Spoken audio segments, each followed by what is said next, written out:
నిత్య ప్రేమతో నన్ను ప్రేమించిన్, నిత్య ప్రేమతో నన్ను ప్రేమించిన్. ప్రార్థన చేసుకుందాం. మహాకృపయు కనికరము కలిగిన మా కన్న తండ్రి, ఘనమైన ఉన్నతమైన నీ నామమునకు స్తుతులు స్తోత్రములు చెల్లిస్తున్నాం. శాశ్వత ప్రేమాని టీవీ కార్యక్రమం ద్వారా పరిశుద్ధ లేఖనాలను ధ్యానించుచుండగా నీ దాసుడనైనా నన్ను మరుగుపరచండి తండ్రి. వివరించడానికి సిద్ధపడుతున్న నన్ను, వెనుటకు ఆశ కలిగిన నీ పిల్లలను నాయన జ్ఞాపకం చేసుకోండి. నీ ఆత్మ సహాయముతో నాయన నింపి మమ్మల్ని బలపరచమని మిమ్మల్ని కోరుకుంటూ ఈ కార్యక్రమాలు నీకు మహిమకరంగా, అనేకులకు దీవెనకరంగా మలచమని మిమ్మల్ని కోరుకుంటూ క్రీస్తు నామం నీ ప్రార్థన అడిగి వేడుకొనుచున్నాము తండ్రి, ఆమేన్. ప్రేమన దేవుని వర్లారా, దేవుని మహాకృపను బట్టి, ఆయన ఉన్నతమైన ప్రేమను బట్టి పరలోకమందున్న కన్న తండ్రిని స్తుతిస్తూ క్రీస్తు పేర కృతజ్ఞతాస్తుతులు చెల్లించుచున్నాను. దేవుని పిల్లలైన మీ అందరికీ కూడా క్రీస్తు పేర శుభములు వందనములు తెలియజేసుకుంటూ, దేవుడు ఈ ప్రకృతిని, ఈ ప్రకృతిలో తనకు పిల్లలుగా మనల్ని కన్నాడు అన్న సంగతి మనందరికీ తెలుసు. ప్రకృతిలో ఒకే వస్తువు ఉంటే మానవ జీవితం అనేది ముందుకు వెళ్ళదు. గాలినివ్వటానికి అడవులు ఉండాలి, పంటలు పండటానికి నేల ఉండాలి, వర్షాన్ని ఇవ్వటానికి మేఘాలు ఉండాలి. అదేవిధంగా ప్రకృతిలో ప్రతిదీ దాని పనిని అది చేసుకుంటూ వెళ్ళుటకు దేవుడు లక్షల జీవరాశులను, కోట్ల వృక్ష సంపదను మన కొరకు పెట్టినట్లుగా మనందరికీ తెలుసు. అలాగే దేవుడు తన పిల్లలైన మనల్ని కూడా తనకు పిల్లలుగా ఈ భూమి మీద బ్రతకాలని కోటాను కోట్ల మందిని ఈ భూమి మీదికి తీసుకొని వచ్చాడు. ప్రకృతిలో ఏ వస్తువుకు దాని పని ఎలా ఉంటుందో, ఏది నిరుపయోగకరంగా ఎలా ఉండదో, మనుషులలో కూడా దేవుడు అందరినీ కావాలి అని కోరుకొని ఈ భూమి మీదికి తీసుకొని వచ్చాడు. అందుకే మనుషుల్ని పోలిన మనుషులు ఉండరు. వేలిముద్రలలోనైనా తేడా మనం చూడగలుగుతున్నామంటే ఒకరిని పోలిన వారు ఒకరు ఉండరు. అంటే దేవుడికి ప్రత్యేకంగా నువ్వే కావాలి అని మనం అర్థం చేసుకోవాలి. కాబట్టి ఇందులో నేను దేవునికి కావలసిన వాడను అన్న ఆలోచనతో మనం ఉండాలే తప్ప సమాజంలో మన చుట్టూ ఉన్న వారిని పోల్చుకుంటూ నేను ఇలాంటి వాణ్ణి, నాకు ఏ తలాంతు లేదు, ఇదిగో పలాని వారు ఇలా ఉన్నారు అని కంపారిజన్ అనగా పోల్చుకోవటం అనేది ఈరోజు మనుషులలో అలవాటుగా మారింది. నేనులా ఉండాలి అన్న ఆలోచన కంటే నేను దేవునికి అవసరమైన వాడను, అవసరమైన దానను అన్న ఆలోచన కంటే ఎత్తును బట్టి, రంగును బట్టి, ఏదో సాధించలేకపోయాను అన్న ఆత్మ న్యూన్యత భావాన్ని బట్టి, నాకంటే అందరూ గొప్పవారు, నేను ఎందుకు పనికిరాను అనే ఈ ఆలోచనలతో మనిషి సతమతమవుతున్నట్లుగా అనేకులను చూడగలం. ఈరోజు ప్రపంచవ్యాప్తంగా మానవాళి ఎదుర్కొంటున్న భయంకరమైన సమస్యలలో ఒత్తిడి అంటున్నారు. అంటే ఈ రకమైన ఆలోచనలు మనిషిని చుట్టుముట్టడం వల్ల తనకు ఏ ప్రాధాన్యత లేదని, అసలు తాను ఈ భూమి మీదనే బ్రతకకూడదని, తన వల్ల ఎవరికి సంతోషము కలగట్లేదని రకరకాల ఆలోచనలు చుట్టుముట్టి చివరికి మనిషి ఆత్మహత్య వైపుకు మొగ్గు చూపుతున్నాడు. దయచేసి మీరు ఆలోచించండి. దేవుడు కావాలనుకుంటున్న, కోరుకున్న నిన్ను దుష్టుడు నువ్వు ఎవరికీ అవసరము లేదన్నట్లుగా బ్రతకవలసిన నిన్ను చావు వైపుకు నడిపిస్తుంది అంటే దుష్టుడు ఎంత భయంకరంగా మనుషులను శోధిస్తున్నాడో ఒక్కసారి మీరు ఆలోచించాలి. ఎందుకంటే ప్రపంచవ్యాప్తంగా మానవాళి ఎదుర్కొంటున్న అతి భయంకరమైన సమస్య ఒంటరిగా ఉండటం, మాటికి ఒకే విషయాన్ని ఆలోచించటం, ఇంకొకరితో పోల్చుకుని నేనెందుకు పనికిరాను అని భయంకరమైన ఒక బాధను హృదయంలో పెట్టుకోవటం, ఎవరికి చెప్పలేకపోవటం, చెబితే ఏమనుకుంటారో అని ముందుగానే ఆలోచించటం. ఈ రకంగా మనిషే ఒక మహాసముద్రం వలె అలలు ఎగిసి పడుతున్నట్లుగా కన్నీరు ఉబికి వస్తున్నప్పుడు దానిని హృదయములోనే దాచుకొని ఒంటరితనముతో బ్రతకటం అలవాటు చేసుకుంటారు. ఒంటరితనం అనేది 15 సిగరెట్లతో సమానము. ఒంటరితనం అనేది రోగాలకు వారధి. ఒంటరితనం అనేది ఆయుష్ క్షీణత అని వైద్య శాస్త్రం కూడా ఘోషిస్తుంది. పరిశుద్ధ గ్రంథంలోనికి వెళ్ళి కూడా జాగ్రత్తగా మనం ఆలోచించగలిగితే, పరిశుద్ధ గ్రంథంలో దేవుడు రాసిన మాటలను కూడా మనం చూడగలిగితే, దేవుడెప్పుడు పోల్చుకోవద్దు అన్నాడు. ఎవరి జీవితం వారిది.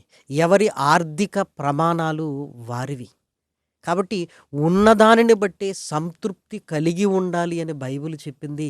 లేని వాటిని గురించి ఆలోచించొద్దు. ఇంకొకరితో మనల్ని అసలే పోల్చుకోవద్దు అని పరిశుద్ధ గ్రంథంలోనికి వెళ్ళి చూడగలిగితే మానవాళిని ధైర్యపరిచే అనేకమైన మాటలను దేవుడు రాశాడు ప్రియమైన వారలారా. సమూయేలు 2వ గ్రంథము 17వ అధ్యాయము 23. అహీతోపేలు తాను చెప్పిన ఆలోచన జరుగకపోవుట చూచి గాడిదకు గంత కట్టి ఎక్కి తన ఊరనున్న తన ఇంటికి పోయి తన ఇల్లు చక్కబెట్టుకొని ఉరిపోసుకొని చనిపోయెను. అబ్షాలోము దగ్గర అహీతోపేలు ఉన్నాడు. అహీతోపేలు ఆలోచన ఒకడు దేవుని దగ్గర విచారణ చేసి చెప్పినట్లుగా ఉండేది ఆ కాలాలలో. తన తండ్రి అయిన దావీదు మీదికి తిరగబడాలి అన్న ఆలోచన కలిగిన అహీతోపేలు తన ఆలోచనలు అబిషాలోముతో పంచుకున్నాడు. కానీ అబిషాలోము వినలేదు. వెంటనే తాను కోరుకున్నది, తాను అనుకున్నది జరగకపోవటం చూడగానే వెంటనే తన ఇంటికి పోయి ఉరి పెట్టుకున్నట్లుగా లేఖనాలలో కనబడుతుంది. ఏమండి, దయచేసి మీరు ఆలోచించండి. ఈ విషయానికే ఎందుకు ఉరి పెట్టుకోవాలన్న ఆలోచనలోనికి వెళ్ళిపోయాడు. హూషై చెప్పింది అబిషాలోము విన్నాడు. ఈసారి మనం ఖచ్చితంగా హూషై చెప్పిందే వినాలి అనగానే హూషై చెప్పింది విన్నాడు. నేను చెప్పింది వినలేదు అని ఒత్తిడికి గురయ్యాడు. వెంటనే దుష్టుడు అతని ఆలోచనలు ఎక్కడి వైపుకు తీసుకుని వెళ్ళాడంటే ఆత్మహత్య వైపుకు తీసుకుని వెళ్ళాడు. కాబట్టి ఎప్పుడైతే ఆలోచనలతో సతమతమవుతూ ఉక్కిరిబిక్కిరవుతూ ఎటూ తోచని స్థితిలో దుష్టుడు ఏం చేస్తాడంటే ఆత్మహత్య వైపుకు మనిషిని ప్రేరేపిస్తాడు. ఇక దేనిని గురించి ఆలోచించుకోక ఆత్మహత్య వైపుకు వెళ్ళిపోయాడు అహీతోపేలు. కుటుంబం గుర్తు రాలేదు, భార్య పిల్లలు గుర్తు రాలేదు, తాను అనుకున్న ఆశయాలు గుర్తు రాలేదు, తన మీద ఆధారపడిన వారు గుర్తు రావట్లేదు. చూసారా, మనిషి ఆలోచనలలో ఉంటున్నప్పుడు దేనిని పట్టించుకోకుండా తాను అనుకున్న దాని వైపుకే వెళ్ళిపోతాడు. దుష్టుడు అప్పుడు బలంగా మనిషిని ఆత్మహత్య వైపుకు తీసుకుని వెళతాడు. ప్రియమైన దేవుని పిల్లలారా, ఇంకా లేఖనాలలోనికి వెళ్ళి మనం చూడగలిగితే సమూయేలు మొదటి గ్రంథము 18వ అధ్యాయము 7వ వచనం. ఆ స్త్రీలు గాన ప్రతిగానములు చేయుచు వాయించుచు సౌలు 1000 కొలదియు దావీదు 10,000 కొలదియు శత్రువులను హతము చేసిరనిరి. ఆ మాటలు సౌలునకు ఇంపుగా ఉండనందున అతడు బహు కోపము తెచ్చుకొని వారు దావీదునకు 10,000 కొలది అనియు నాకు 1000 కొలది అనియు స్తుతులు పాడిరే. రాజ్యము తప్ప మరి ఏమి అతడు తీసుకొనగలడు అనుకొనెను. నాట నుండి సౌలు దావీదు మీద విషపు చూపు నిలిపెను. దావీదు పాడమని చెప్పలేదు. స్త్రీలు స్తుతిగానము చేస్తూ దావీదు 10,000 కొలది, సౌలు 1000 కొలది అని పాడారు. అది వినగానే సౌలు కంపారిజన్ పోల్చుకున్నాడు. అంటే దావీదు నాకంటే గొప్పవాడయ్యాడా? అసలు దావీదు వస్తే నా పరిస్థితి ఏంటి అన్న భావనలోనికి వెళ్ళిపోయాడు. అప్పటికి ఇంకేమీ లేదు కదా. అలాని ఆ స్తుతులు ఎప్పటికీ పాడరు కదా. గొలియాతును చంపినందుకు దేవుణ్ణి కీర్తిస్తూ దేవుని తరపున నిలబడిన దావీదును గురించి మాట్లాడారు. అలాంటి సమయంలో దావీదు ప్రాణాలకు తెగించి వెళ్ళాడు. సౌలు అంతఃపురంలోనే ఉన్నాడు కదా. కానీ ఆ మాటలు వినగానే సౌలుకు రుచించలేదు, పోల్చుకున్నాడు. కంపారిజన్ అనేది స్టార్ట్ అయింది ప్రియమైన వారలారా. నాట నుండి సౌలు దావీదు మీద విషపు చూపు నిలిపాడు. అక్కడ నుంచి లేఖనాలను మనం చదువుకుంటూ వెళుతుంటే దావీదును హత్య చేయాలని భావించి తరుముతున్నాడు ప్రేమన దేవుని పిల్లలారా. ఇందులో దావీదు గొప్పవాడా, సౌలు గొప్పవాడా అన్నది పాయింట్ కానే కాదు. దావీదు తనకివ్వబడిన స్థితిని బట్టి దేవుణ్ణి గనపరచాలి. సౌలు తనకివ్వబడిన స్థితిని బట్టి దేవుణ్ణి గనపరచాలి. మనమందరము దేవుని వారమే తప్ప ఎవరికివ్వబడిన తలాంతును వారు వాడుతూ దేవుణ్ణి మహిమపరచబడాలే తప్ప ఒకరినొకరు పోల్చుకుంటూ చివరికి సౌలు దావీదును ప్రయత్నం చేశాడంటే దయచేసి మీరు ఆలోచించండి. ఈ కంపారిజన్ అనేది దేశాల మధ్య ఉంది, రాష్ట్రాల మధ్య ఉంది, కుటుంబాల మధ్య ఉంది, సేవకుల మధ్య ఉన్నది ప్రేమన వారలారా. ఒక దేశం ఒక ఎత్తైన బిల్డింగ్ కట్టగానే మరొక దేశం మేమెందుకు కట్టకూడదు కంపారిజన్ పోల్చుకుంటున్నారు. తద్వారా వేల కోట్ల ప్రజాధనాన్ని ఆ కట్టడాలకు పోస్తున్నారు. ఒక రాష్ట్రంలో రాయితీలు ఇస్తున్నారు, మీరెందుకు ఇవ్వట్లేదు అని పోల్చుకునేసరికి ఇదిగో మేము కూడా ఆ రాష్ట్రం చేసినట్లుగా మేము కూడా చేస్తామని వారు కూడా పోల్చుకోవటం వల్ల ఒత్తిడిలోనికి వెళ్ళిపోతున్నారు. అలాగే మనం కూడా చూడండి, లాయర్ను చూసినప్పుడు నేను లాయర్ అయితే బాగుండు అనుకుంటాం. పోలీస్ డిపార్ట్మెంట్ వాళ్ళని చూసినప్పుడు నేను పోలీస్ డిపార్ట్మెంట్ అయితే బాగుండు అనుకుంటాం. మన చిన్ననాటి స్నేహితులు గెలిచినప్పుడు వాళ్ళకున్న స్టేటస్ను చూసి నేనెందుకు ఇలా ఉన్నాను అనుకుంటాం. నాకు ఏ తలాంతు లేదనుకుంటాం. నాకంటే అందరూ గొప్పవారే అనుకుంటాం. పోల్చుకోవటం ప్రేమన దేవుని పిల్లలారా. ఆ పోల్చుకోవటం వల్ల దేవుడు మనకిచ్చిన తలాంతు మరుగున పడుతుంది. ఆ పోల్చుకోవటం వల్ల నేను దేవుణ్ణి మహిమపరచాలి అన్న ఆలోచన వెళ్ళిపోయి ఇదిగో ఈ రకమైన ఆలోచనలతోనే మనం చుట్టూ ముట్టినట్లుగా, ఎవరో దండయాత్ర చేస్తున్నట్లుగా మనసులో గందరగోళపు పరిస్థితులలోనికి మనం వెళ్ళిపోతాం ప్రేమన దేవుని పిల్లలారా. దయచేసి అలాంటి స్థితిలోనికి మనం వెళ్ళొద్దు. నువ్వు దేవునికి కావలసిన వాడు. ప్రకృతిలో ప్రతి వస్తువు ఎలా దాని పని నిమిత్తము దేవుడు చేశాడో నిన్ను కూడా ప్రత్యేకించి ఆయన కొరకు చేసుకున్నాడు. మన ఇంట్లో ఒకే రకమైన వస్తువులు ఉండవు కదా. అలాగే దేవుడు కూడా తన పిల్లల్ని ఒకే రకంగా కాదు, తనకు కావలసిన పనులను బట్టి నిన్ను నన్ను చేసుకున్నాడు ప్రేమన వారలారా. శరీరంలో అవయవాలు కూడా వేరువేరు పనులు చేస్తున్నాయి కదా. అలాగే నువ్వు కూడా దేవునికి అవసరమైన వాడవని గుర్తించాలి.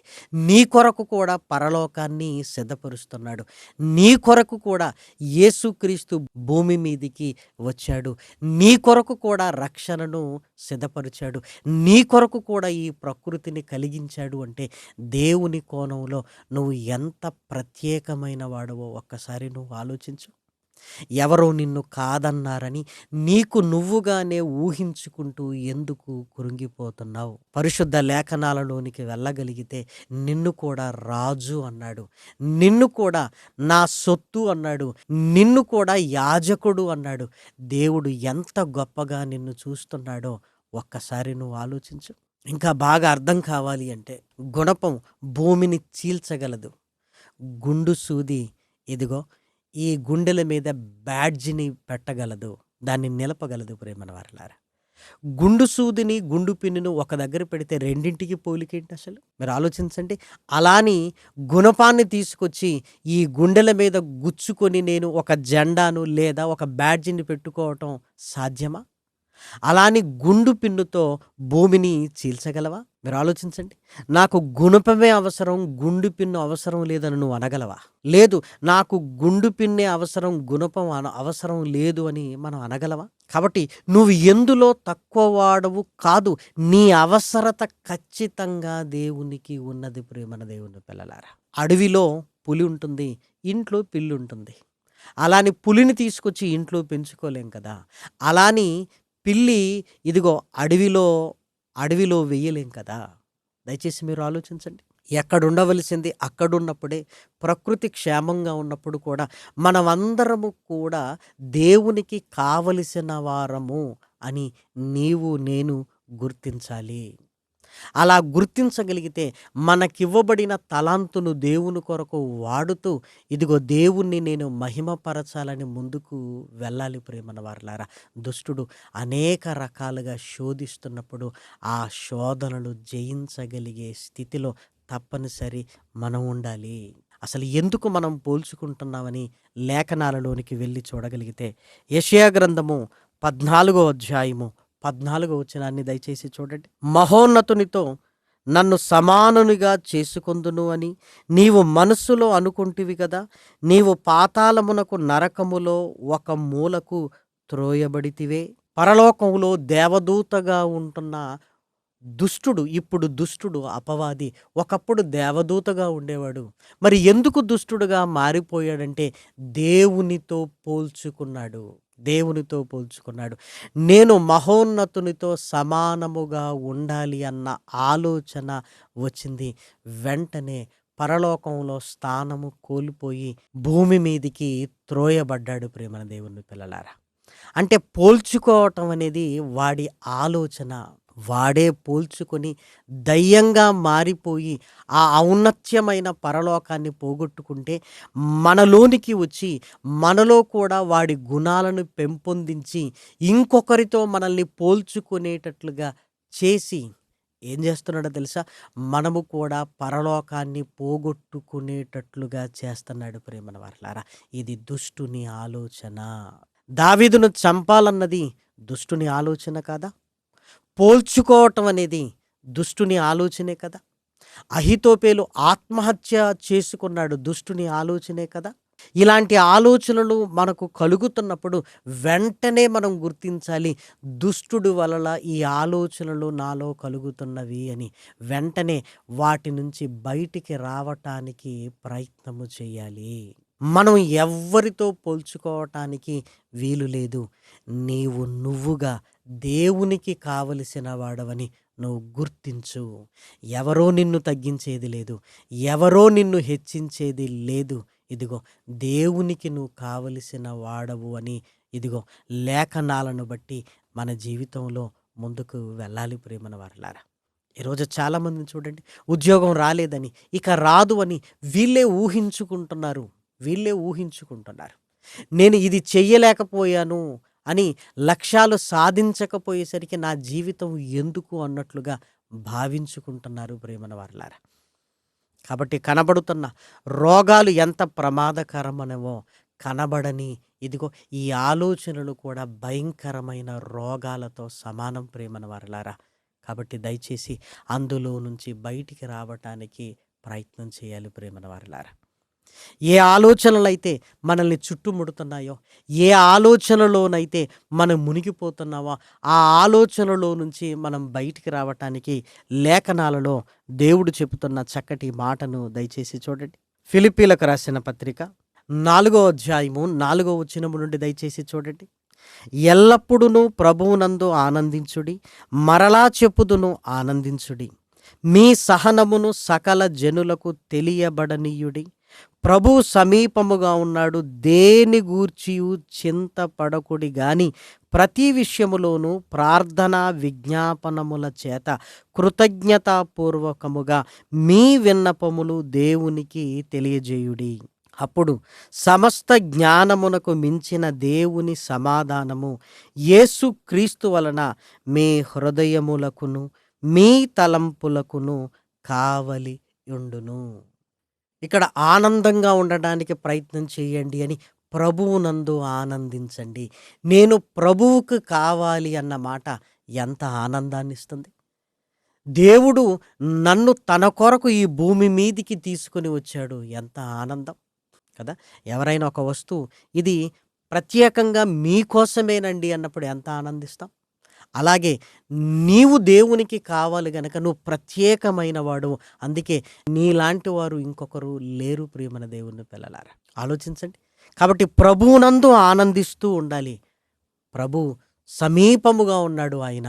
ఆయన వచ్చినప్పుడు ఆయనతో కూడా నేను వెళ్ళిపోతానన్న ఆ నిరీక్షణను కలిగి ఏం చేయాలో తెలుసా, ప్రతి విషయములో ప్రార్థన విజ్ఞాపనలతో ప్రభువును వేడుకుంటూ ఉండాలి. నీ బాధను, నీ కష్టాన్ని, నీ కన్నీళ్లను మోకరించి దేవునితో మాట్లాడు. ఎప్పుడైతే దేవునితో ఒక సహవాసాన్ని మనం పెంపొందించుకుంటామో మన ఆలోచనలన్నీ మారిపోతుంటాయి. అప్పుడు దేవుడు ఏం చేస్తాడో తెలుసా? ఒక మంచి మాట రాయబడింది చూడండి, 7వ వచనం. అప్పుడు సమస్త జ్ఞానమునకు మించిన దేవుని సమాధానము యేసుక్రీస్తు వలన మీ హృదయములకును మీ తలంపులకును కావలియుండును. ఏ ఆలోచనలైతే నిన్ను ఇబ్బంది పెడుతున్నాయో ఆ ఆలోచనలకు తలంపులకు కావలిగా ఉంటాడు దేవుడు. అంటే తన వాక్కుల చేత ఆ ఆలోచనలు తలకిందులు చేస్తూ ఆ ఆలోచన రానివ్వకుండా ఇదిగో మనల్ని బలపరుస్తాడు ప్రేమన దేవుని పిల్లలారా. కాపల దేవుడు ఎక్కడ పెట్టాడో తెలుసా? తలంపులకు పెట్టాడు. ఏ తలంపులలోనికి దుష్టుడు వస్తున్నాడో ఆ తలంపుల దగ్గర కాపలా ఉంటాడు ఆయన. కాబట్టి సమస్తమైన జ్ఞానమునకు మించిన దేవుని సమాధానము మన తలంపులకు కావలి కాస్తుంది. అంటే వాక్యము చేత ఆ ఆలోచనలన్నీ తలక్రిందులు చేసి ఆనందాన్ని సంతోషాన్ని నీలో నింపగలిగే సమర్థుడు దేవుడు ప్రేమన దేవుని పిల్లలారా. కాబట్టి ప్రార్థన శక్తిని కలిగి ఉండాలి. అంతేకాదు దేవుని వాక్యాన్ని మన తలంపుల్లోనికి తెచ్చుకోవాలి. ఆ వాక్యమే మన తలంపులను కావలి కాస్తూ ఏ ఆలోచనల ద్వారా మనం ఇబ్బంది పడుతున్నామో ఆ ఆలోచనలో నుంచి బయటికి తీసుకొని రాగలిగే సమర్థుడు దేవుడు ప్రేమన దేవుని పిల్లలారా. మహనీయుడైన యేసుక్రీస్తు జీవితం మనకు తెలుసు కదా. సింహాసనం మీద కూర్చున్న ఆయన పశువుల తొట్టిలో పరుండబెట్టాడు. ఏంటి నాయనా నాకు ఈ స్థితి అని ఒకప్పటి స్థితితో పోల్చుకోలేదు ప్రేమన వారలారా. అందరికీ గృహాలు కుటుంబాలు ఉన్నాయి, నాకు లేవు. నక్కలకు బొరియలున్నవి, ఆకాశ పక్షులకి గూళ్ళున్నవి, మీ అందరికీ ఇల్లున్నవి కదా, నాకేది అని ఎవ్వరితో ఆయన పోల్చుకోలేదు ప్రేమన వారలారా. వివాహము కోరక వివాహముతో పిల్లలు నాకు కావాలి అని మిగిలిన వారందరితో పోల్చుకోలేదు. ఎందుకంటే దేవునికి నేను కావలసిన వాణ్ణి, లోకానికి రక్షణనివ్వాలి అని తన పనిని మీద తాను వచ్చిన లోక కళ్యాణము కొరకు తన బలియాగాన్ని గురించి మనసులో పెట్టుకున్నాడు. కానీ అందరితో పోల్చుకోలేదు ప్రేమన వారలారా. దయచేసి మీరు ఆలోచించండి. యేసుక్రీస్తు ఈ భూమి మీద ఉన్నప్పుడు ఏమండి ఆయన ఆర్థిక పరిస్థితులు మనకంటే తక్కువగానే ఉన్నాయి ప్రేమన వారలారా. కానీ తన కళ్ళ ముందున్న ఎవరితోనూ పోల్చుకోలేదు, ప్రవక్తలతో పోల్చుకోలేదు, తన కళ్ళ ముందున్న శిష్యులతో పోల్చుకోలేదు. నేను వచ్చిన పనేంటి, లేఖనాలను తన తలంపుల్లో పెట్టుకొని ఏది ఉన్నా ఏది లేకపోయినా నేను దేవుణ్ణి మహిమపరచాలి అని సిలువ యాగము ద్వారా మనకు రక్షణను అనుగ్రహించి పరలోకానికి వెళ్ళి మరలా సింహాసనం మీద కూర్చున్నాడు. మనం కూడా అలానే కదా. యేసుక్రీస్తు కంటే మన జీవన ప్రమాణాలు కాస్త మెరుగుగానే ఉన్నాయి కదా. దయచేసి మీరు ఆలోచించండి. ఎవరో ఒకరు ప్రేమించట్లేదు, మిగిలిన వారు ప్రేమిస్తున్నారు కదా. ఏదో మనం అనుకున్నది సాధించలేదు, ఇంకేదో తలాంతు నీలో ఉన్నది కదా. నిన్ను ప్రేమించేవారు కూడా ఉన్నారు కదా, ద్వేషించేవారు ఒకరు. ఆ ఒకరుని గురించి ఎందుకు ఆలోచిస్తున్నావు? నువ్వు అనుకున్నది ఒకటి, కానీ దేవుని చిత్తము నా పట్ల ఇదేమో అని నీకు ఇవ్వబడిన తలాంతును గురించి నువ్వు ఆలోచించవచ్చు కదా. దయచేసి దేవుని వాక్యము చేత ఊరట పొందాలి. దేవుని వాక్యము నీ తలంపులకు కావలి కాయాలి. యేసుక్రీస్తు జీవితం మహారోదన కన్నీళ్లతో ఆయన బ్రతికాడు. ఆ కన్నీళ్ళ వెనకాల లోకానికి రక్షణనివ్వాలి అని తన బలియాగాన్ని గురించిన ఆలోచన ఉంది. మనం లేనిపోని చెత్త చెదారన్నంత మన హృదయములోనికి తెచ్చుకొని ఆలోచనల చేత సతమతం అవుతున్నాం. ఇది దుష్టుడు ఎత్తుగడ. తద్వారా హత్యను, ఆత్మహత్యలను ప్రేరేపిస్తాం. సౌలును చూడండి, దావీదును చంపాలనుకున్నాడు. అహీతోపేలు చూడండి, తనను తాను చంపుకున్నాడు ప్రేమన దేవుని పిల్లలారా. అలాంటి భయంకరమైన స్థితిలోనికి మనం వెళ్ళటానికి వీలు లేదు. నువ్వు అనుకున్న ఉద్యోగం రాలేదు, పోని ఇదిగో నీకున్న దాంట్లో తృప్తిపడు. ప్రేమలో నీవు విఫలమైపోయావు, పోనివ్వు. జీవితమే దానికోసం కాదు కదా. మరలా పశ్చాత్తాపంతో దేవుని సన్నిధిలోనికి రాగలిగితే మరలా నీ జీవితాన్ని కట్టగలిగిన సమర్థుడు దేవుడు. నువ్వు కట్టుకోగలవు నీ జీవితాన్ని. దయచేసి ఆలోచించండి. ఎవ్వరితో పోల్చుకోకూడదు. లేదండి నాకు ఒకరు మార్గదర్శులుగా ఉండాలి అంటే నేను చూడవలసింది మహనీయుడైన యేసుక్రీస్తును. లేఖనాలలో వ్రాయబడిన మాట మనందరికీ తెలుసు కదా. నేను క్రీస్తును పోలి నడుచుకొనున్నట్లుగా మీరు నన్ను పోలి నడుచుకొనుడి. క్రీస్తు మనకు మాదిరిగా ఉన్నాడు. ఆయన వైపు చూడు, ఆయన వైపు చూడు. లోకం వైపు, పరిస్థితుల వైపు, కష్టాల వైపు చూస్తూ కృంగిపోతున్నావు. నువ్వు ఆయన వైపు చూస్తే బలపడతావు. ఆయన వైపు చూస్తే ఆయన సారూప్యములోనికి వెళ్ళగలుగుతాం. కొరంథీయులకు రాసిన మొదటి పత్రిక 11వ అధ్యాయము 1వ వచనం, నేను క్రీస్తును పోలి నడుచుకొనుచున్న ప్రకారము మీరును నన్ను పోలి నడుచుకొనుడి. సమాజంలో ఉంటున్న పరిస్థితులను, మనుషులను బట్టి పోల్చుకోకూడదు. క్రీస్తు పోలికగా నడుచుకోవాలి. క్రీస్తు స్వారూప్యములోనికి మనం వెళ్ళాలి ప్రియమైన వారలారా. ఒకరు మనల్ని తగ్గించేది లేదు, ఒకరు మనల్ని హెచ్చించే లేరు. అసలు ఒకరితో మనకు సంబంధము లేదు. దేవుడికి నేను కావలసిన వాణ్ణి. దేవుడు వాక్యము ద్వారా నాతో మాట్లాడుతున్నాడు. దేవుణ్ణి నేను మహిమపరచాలి అని దేవుని వాక్యము మన హృదయంలో ఉంటే అది తలంపులకు కావలి కాస్తుంది. మన జీవితాలు బాగుంటాయి ప్రియమైన దేవుని పిల్లలారా. కాబట్టి ఈరోజు అనేక సమస్యలు మనం పోల్చుకోవటం వల్ల జరుగుతుంది. దయచేసి ఎవ్వరితో ఎవ్వరము పోల్చుకోకుండా క్రీస్తు పోలికగా నడుచుకోవాలని దేవుని ప్రేమను బట్టి మిమ్మల్ని అందరినీ కోరుకుంటూ ఈ మాటలు నేను ముగిస్తున్నాను. ప్రార్థన చేసుకుందాం. మహాకృపయు కనికరము కలిగిన మా కన్న తండ్రి, ఘనమైన ఉన్నతమైన నీ నామమునకు స్తుతులు స్తోత్రములు చెల్లిస్తున్నాం. ఈ శాశ్వత ప్రేమ టీవీ కార్యక్రమం ద్వారా నాయన నీ పిల్లల్ని బలపరచండి, మనోధైర్యాన్ని నాయన అనుగ్రహించండి తండ్రి. దీని కొరకు సహాయ సహకారాలు అందిస్తున్న నీ పిల్లలను నాయన, వారిని వారి కుటుంబాలను నాయన కలిగిన సమస్తమును దీవించి ఆశీర్వదించండి. ప్రార్థనా సహాయాన్ని కోరిన నీ పిల్లలను కూడా నాయన కృపతో బలపరచండి. దుష్టుడు వల్ల నాయన తండ్రి ఇబ్బంది పడుతున్న నీ పిల్లలకు నాయన నీ వాక్యపు మనోధైర్యాన్ని నాయన అనుగ్రహించండి. ఈ వాక్కులు నాయన నీ పిల్లల తలంపులకు కావలి కాయునట్లుగా నాయన వారి హృదయంలో భద్రపరచమని మిమ్మల్ని ప్రాధేయపడుతున్నావు నాయన. తండ్రి, దీర్ఘకాలిక వ్యాధులతో బాధపడుతున్న నీ పిల్లలను నాయన జ్ఞాపకం చేసుకోండి, స్వస్థతను అనుగ్రహించండి తండ్రి.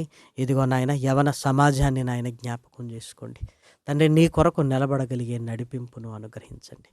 పరిచర్య చేస్తున్న సేవకులను దీవించండి తండ్రి. ఈ అంత్యకాలములో నాయన నీ పిల్లలందరినీ బహుబలముగా వాడుకోనమని మిమ్మల్ని ప్రాధేయపడుతున్నావు నాయన తండ్రి. ఇదిగో నాయన నీ పిల్లలు నాయన వివాహాల కొరకు, ఉద్యోగాల కొరకు నాయన, కుటుంబ క్షేమము కొరకు నాయన ప్రార్థనా సహాయాన్ని కోరి ఉన్నారు. కృపతో నాయన బలపరచండి. నిరీక్షణ కలిగి నీ కొరకు నిలబడగలిగే భాగ్యాన్ని అనుగ్రహించమని మిమ్మల్ని బ్రతిమలాడుతూ ప్రాధేయపడుతూ ఉన్నతమైన నీ ప్రేమను బట్టి నాయన మా హృదయపూర్వకంగా కృతజ్ఞతాస్తుతులు చెల్లిస్తూ క్రీస్తు నామం నీ ప్రార్థన అడిగి వేడుకొనుచున్నాము తండ్రి. ఆమేన్. పరమ తండ్రి అయిన దేవుని ప్రేమయు, కుమారుడైన యేసు క్రీస్తు కృపయు, పరిశుద్ధాత్మ యొక్క అన్యోన్యమైన సహాయము సహవాసము ఇప్పుడును ఎల్లప్పుడును మనందరికీ తోడయుండునుగాక. ఆమేన్. ప్రేమకు సాటి వేరెవ్వరు, నీ ప్రేమకు సాటి వేరెవ్వరు, ప్రేమకు సాటి వేరెవ్వరు, నీ ప్రేమకు సాటి వేరెవ్వరు, ప్రేమా స్వరూపి నా యేసయ్యా. స్వార్థం లేనిది ప్రేమ, అన్నీ ఓర్చును ప్రేమ. డంబం లేనిది ప్రేమ, అపకారమునే మరచును ప్రేమ. ఉప్పొంగని గుణమే ప్రేమ, కోపం నిలుపదు ప్రేమ. అన్నీ దాడును ప్రేమ, మత్సరమే పడనిది ప్రేమ. దయనే చూపును ప్రేమ, గరికే చేచును ప్రేమ. సహనం చూపును ప్రేమ, నిరీక్షణతో నిలుచును ప్రేమ.